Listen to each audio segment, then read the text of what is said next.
Welcome to the POMcast with Stephen Willis. Now we're going to do things a little different. We are going to provide an honest look at Ole Miss athletics for the fan, by the fan, and of the fan. That is what we do. Hell be to me. I'm just kidding. Tune in for some Ole Miss sports news. We're going to give it to you straight. Yeah, right now. The POMcast starts now.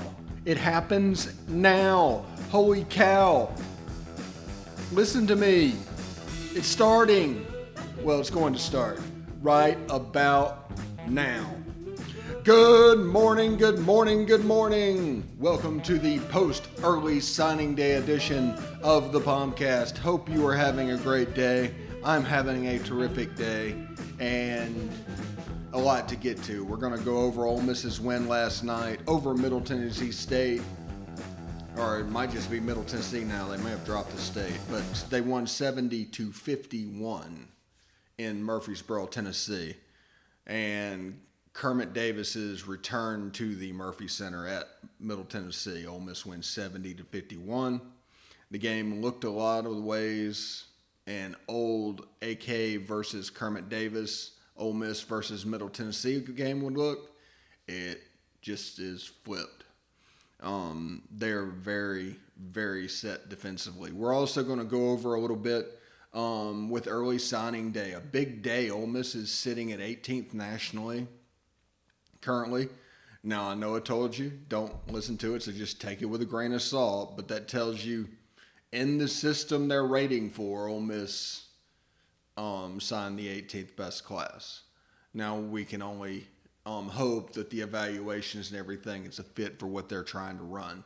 But 18th currently, I think 6 or 7 4-stars with Malik McClain and Tawan Malone still out there. So this could be an 8 or 9 4-star class, which is fine, but you have to also realize like players like J.J. Henry also in some services are a 4-star, but he really fits what they're doing. He's a true Jalen Waddle slot. If you listened to me yesterday, I talked all about that. So we'll get into that in a little bit, but we're going to start off with Ole Miss 70, Middle Tennessee 51. The Rebels, they're kind of sluggish offensively. They don't have the deep shooters. You know, there's no guy that bombs away it, but they have an excellent front court. And, excuse me, last night, Romello White was the leader in scoring, and KJ Buffin was second, and then Luis Rodriguez, Jarkel Joyner, and Devontae Shuler all scored double figures. They had 5 players in double figures last night. They spread it around pretty well. But KJ went for 11 and 7. Romello White 16 and 6. Luis Rodriguez 10 and 5. Jarkel Joyner 10 and 5. 10 and 1. And Devontae Shuler 10 and 3. Devontae added 2 assists. He also turned the ball over a bit much. It was kind of a sloppy game. Ole Miss had 17 turnovers on the night. And I mean, that kind of affected the way it goes. Middle Tennessee scored, I think, 20 points even in the first half, 22, I think. But Ole Miss won the first half by 10. They won the second half by 9. It was a very consistent game, even if offensively it was choppy. Although I'd like to see Ole Miss score probably 5 or 10 more points in that game. But that's just a personal preference thing. That's not really any indictment on what they're doing. But it did look choppy. They went 2 of 14 from the three-point line and 12 of 19 from the free throw line. And Romello White especially had a rough night at the free throw line. He went 2 for 5. That's a 40%. Robert Allen went 2 for 4. That's 50%. And that's really the problem areas, because you take those 4 misses away, they're like 12 of 15, and it's a heck of a night. So That's the way it looked. If we look at minutes last night, it was Buffett, White, Rodriguez, and Joyner and Schuler all got over 20 minutes, followed by Crawley, Morrell, and Sammy Hunter. And then Robert Allen, Sean Robinson, Dude Collum, and Demencio Vaughn in single digits. The person that played the least last night was Dude Collum, although he had a nice dunk. He really did. A little bit too much fouling. They struggled shooting the ball from deep, and they didn't do particularly well at the charity stripe. But other than that, they did all right. Now, they won the game by 19, so there's nothing to really complain about. But they do go to Dayton, I think, coming up here in about a week, I think. Yeah, on the 19th, that's Saturday. It's not about a week. So Saturday at 2:30, the same time as the LSU game, Ole Miss versus Dayton in Dayton, on NBC Sports Network. NBC Sports Network. And that way you can catch their action with the Flyers. So they play them, and then a week from tonight they play Tennessee Martin, and then it kind of kicks off in earnest going at Alabama on December 29th. So it should slow down a little bit now. They were able to get 2 of the 3 games they canceled in. The only one they didn't was Memphis, but they were able to get Central Arkansas and Jackson State. So kind of a big deal there. They were able to get the games that they needed to play in, so that can't really necessarily be used against them in the future. Because we are still going to talk about bubbles, tournaments, and where they are moving forward once conference season starts. It's no sense in doing that non-conference season because you don't know what you really have, and you don't know exactly how it's going to finish. There's been Ole Miss teams that's been 10 or 11-0 in non-conference play, but after conference play, they're pretty close to a 500 team. So we just don't know at this point what we have. All signs look positive, and you want to believe. And at 4-0, I mean, other than Tennessee, Missouri, Georgia, and Arkansas, there's nobody else that can claim anything close to that. And heck, Georgia or Kentucky right now in basketball is 1-4. So it's a weird season. It's just a weird season. We're going to take a short break and come back to see us in a second. Stick around.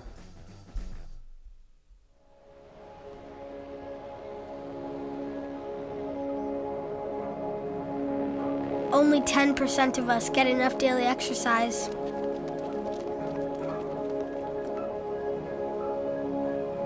And that number is dropping.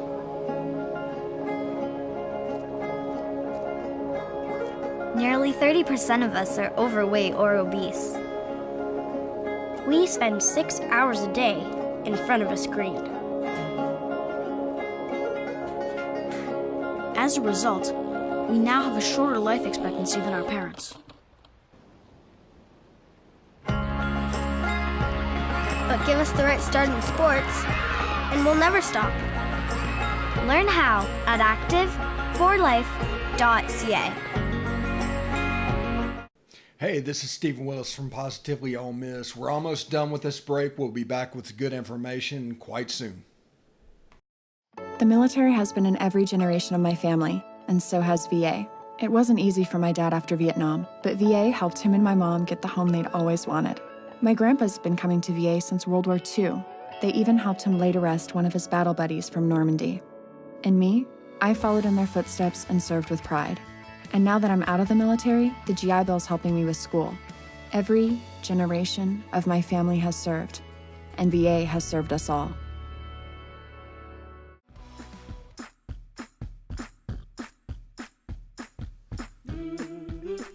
POMcast right here on Positively Ole Miss. Thanks for listening. We're going to do a little house cleaning here at the beginning. If you want to follow us, you can catch us on Twitter at TheStephenWillis. or at Ole Positively. You can follow us on Facebook at facebook.com/POMcast, or you can join our Facebook group at Positively Ole Miss. You can catch us on YouTube at Positively Ole Miss. Hit the bell for notifications whenever we're streaming live. And, of course, you can follow us on Twitch at Positively Ole Miss, all one word. If your audio is more your thing, you can join us at Google Podcast, Apple Podcast, Stitcher, Spotify, SoundCloud, TuneIn Radio, iHeartRadio, or Pandora. We're also on a bunch of minor podcatchers as well. There's just too many to name at this point. And we are real close already. I think it's like December the 17th or 16th of going beyond what we did last month. We've been growing each and every month. We've been doing this, and we're about to pass November on December 17th. I mean, that's pretty cool. Now, granted, we are going to go on a break. The numbers won't stretch out, and probably a little bit of more of getting people in their routine in January. But thank you very much for tuning in. Once we come back in January, I mean, you've heard the new intro music. We're going to have new intro music for around the SEC. We're going to have an Oxford correspondent joining the show. We're growing. I mean, we're where we want to be. And that's fantastic. And then come April-ish, I'm going to say April-ish, when we go video and everything, it's going to be set up to be pretty good. And as you can tell, my voice is being trained for this. This whole project doing the podcast was get me ready to do the video. And that's obviously not going to be a problem, as you can tell. So, kind of exciting. We're really looking forward to doing this. And, yeah. But early signing day happened yesterday. Ole Miss signed 22. They had about 27 or 28 spots available. They signed 22. That means they have 5 or 6 left over. Now, you can take those and go into what Lane Kiffin calls free agency, but what that really means is one-time transfers. Because that went through yesterday, by the way. All transfers are immediately eligible, and we'll probably get into the next segment a little bit talking about, what does that mean for Jacob Springer? Now, he's a different kind of transfer because he came from one of the military academies. And there's a little bit of hoops that you have to go through to be eligible. So does that pertain to him? I've been trying to get an answer on that, and I just don't know. So early signing day went. The top of the class, according to the composite at 247, is Braylon Brown. And you have Luke Altmaier and Hudson Wolf and Tysheem Johnson were all players rated as basically higher 4 stars. And the top 3 is in the top 247. Now there's two players that are just still kind of floating out there. One being Malik McLean, the receiver out of IMG in Florida. I think he's going home to sign. He's originally from Alabama. He'd be a big get. They also have an offer out to Quay Davis, the JUCO wide receiver out of Itawamba Community College. So that's 2 possibilities left to sign in the early period. They, like I said before, they had a fantastic close to early signing period. There's really no way to dispute that. In about 3 weeks' time, they went from in the 70s down to 18, where they are now, and they're knocking on 17. There's always a big gap, by the way, just so people realize. There's a big gap between 17 and 18. Whenever Ole Miss moved into that spot, there was like 25 or 30 points separating those two. And 25 or 30 points would be a high 4-star player to close that point gap up. So it's kind of hard for schools below that, you don't see them very often getting a 4-star that can turn that around.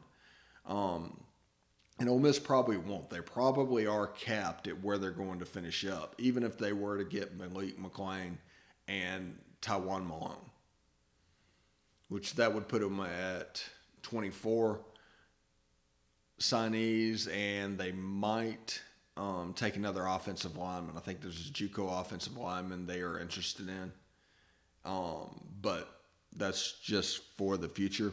Yesterday on the podcast, I talked about Tysheem Johnson and J.J. Henry as my two favorite players of this class, and that is absolutely true. I'm doing a little bit of studying on Markevious Brown currently because I'd kind of like to see what he is, see what he does.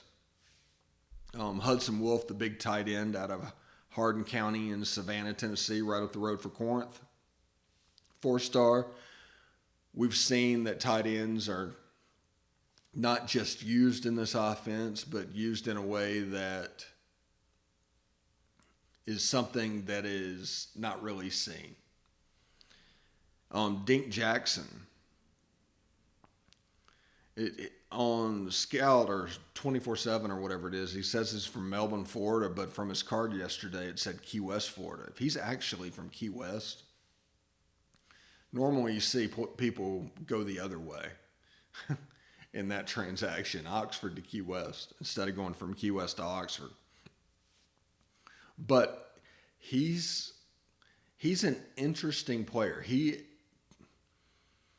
In his highlights, you didn't see much coverage, but he uses his speed and his aggressiveness to always play up close to the line of scrimmage. So he could be a candidate to play star at Ole Miss, or just put on weight and play linebacker.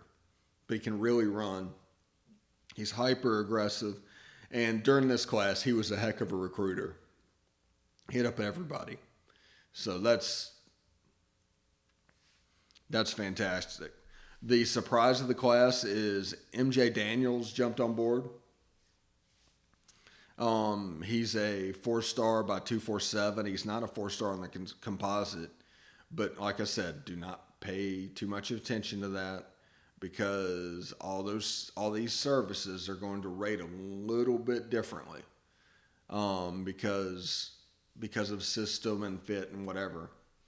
Like Nick Broker was the lowest ranked possible 3-star according to Rivals.com, and he came here and started immediately left tackle. As always, use these rankings as basically a benchmark maybe. Take them with a grain of salt. It's a conversation starter, and that's about it. There's no seriousness that needs to be applied to them. If it was, if it was serious and they were an expert or something, you would see more than, half of the people that get drafted be ranked higher than they were in high school coming out and drafted in the NFL. Because that's just the truth. There's 2- and 3-star players every year at the NFL draft, about half of them that get drafted. So they are kind of like weathermen, but this is a conversation starter. That's basically the extent of it. No experts are really experts about it. They're just weathermen and trying to create a narrative. So, yeah, just to let you know there. Kendrick Breedlove out of Pearl Cone in Nashville also signed. He's a high 4-star on one of the sites as well. Luke Altmaier signed, the quarterback out of Starkville. Big get. He doesn't have the arm of Corral, but he plays the position similarly. And this is now going to be 3 straight quarterbacks that kind of look alike in the way they play. In the Lane Kiffin offense, you're starting to see an archetype of quarterbacks. Now, the one that going from the one they had last year at Florida Atlantic to Matt Corral to Luke Altmaier to hopefully in 2023 Arch Manning. But they're kind of creating an archetype for what they are going to do. So that's something pretty great to see. If we look down at three stars and the lowerly known players, Jamon Gordon and Isaiah Iton signed, the two JUCO D tackles. Brandon Buckhalter, he was a flip from state. He's a wide receiver out of Hartfield Academy in Flowood. Jaden Williams, big athletic offensive lineman. There's a chance they might play him at some tight end next year. I foresee them using him in heavy packages to where he basically ends the game because he has good hands. He played tight end in high school, just so you know. DeMarco Williams out of Atlanta Westlake. Jabron Hawkins out of Lawrenceville. Cedric Nicely out of Gainesville. Chris Partridge is doing some work. Two players out of Philadelphia, if you count Tyson Johnson. Also, Talib Robbins signed. He's from the Imhotep Institute. Elijah Sabatini signed up. Trey Washington signed up, who is an underrated player. He might be the guy that is ranked too low. They also signed Micah Pettis and Caden Costa, a kicker out of Mandeville, Louisiana. All right, we're going to take a break. When we come back, let's let it be a surprise. Take care. Stick around. You want to answer that, don't you? I bet it's just killing you seeing the soft glow just inches away. Someone wants to tell you something or ask you something. Oh, come on, answer it already! Just so we're clear, that wasn't my fault. Next time, ignore your inner voice. Don't text and drive. A message from Florida's trusted choice independent insurance agents. Hey, this is Stephen Willis. I just want you to stick around a little longer. We're going to get back to the podcast right after these messages. Tonight, nearly 40,000 veterans across the country are homeless. These men and women have pledged to serve our nation, and now we must serve them. Landlords across the country have helped make significant progress in reducing veteran homelessness by making housing available, but there is more that we can do to bring our veterans home. Visit www.va.gov/homeless to see how you can get involved. And if you are a veteran and you are experiencing homelessness, please call 877-4AID-VET. Thank you.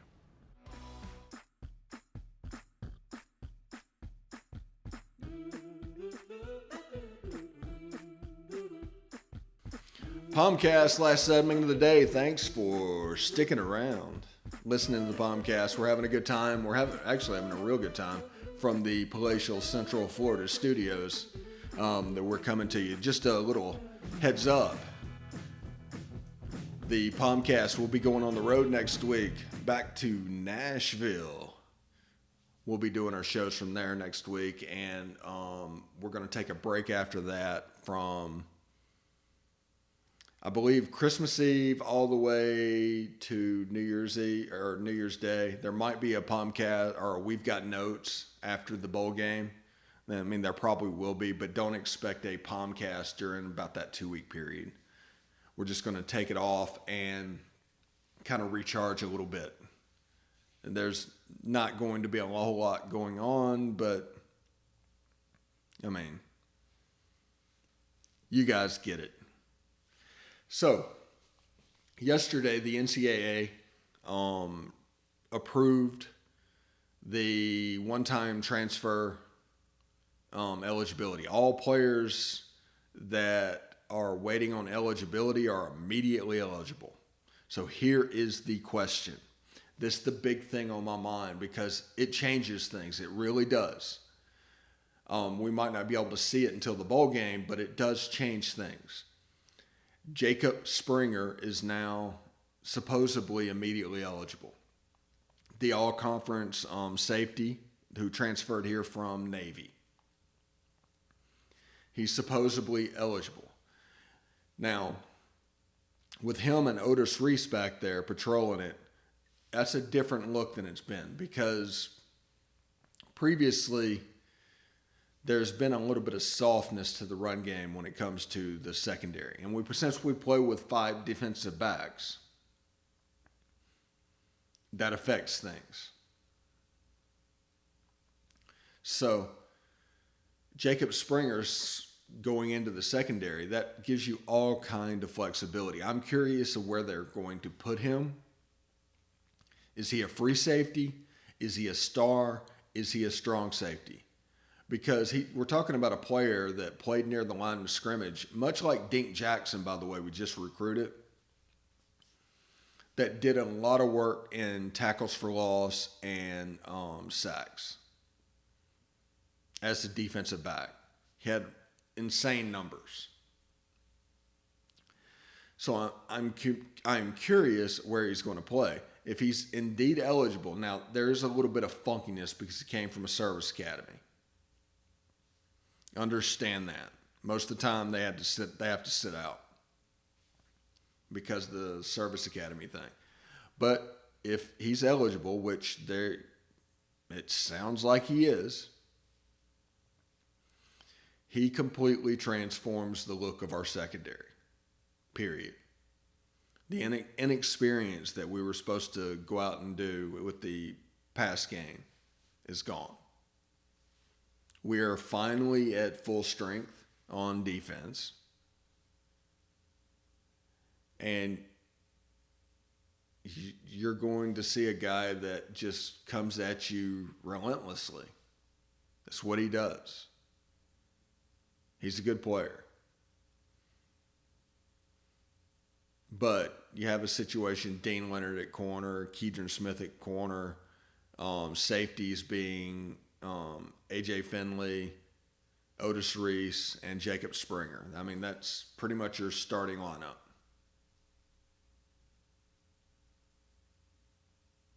You can't really argue with that. Now, they have problems with defensive line. They fixed that hopefully in recruiting, and they're working on another piece in recruiting to help. And, I mean, you're seeing a quick turnaround. It might be a situation where all the linebackers come back next year. And you have Jacquez Jones and Lucky Henry and Momo Sanogo coming back. Now, linebackers are only 2 positions on this defense. So don't get lost too much in the weeds. Well, 3 if you count the buck. The defense is somewhere in between a 3-3-5 and a 4-2-5. And you're going to see once Jacob Springer, especially the bowl game, and the bowl game is really going to come to fruition and everything where you get to see the full defense. And you have to remember also next year, Tasheem Johnson, MJ Daniels, Markevius Brown. I mean, they did some work in the secondary. I mean, they really did. They rebuilt 9 positions on their defense, and they're hoping that the current linebackers they have gets them through. They can sign maybe a grad transfer or something. But the defense is pretty close to being nasty.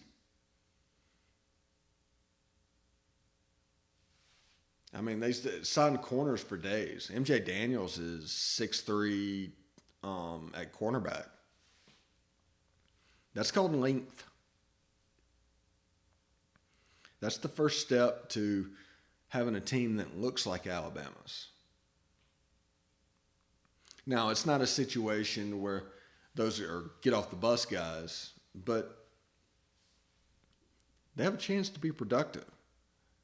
And in this defense, these are evaluations for players inside DJ Durkin's defense. Remember, do not blow up the scheme.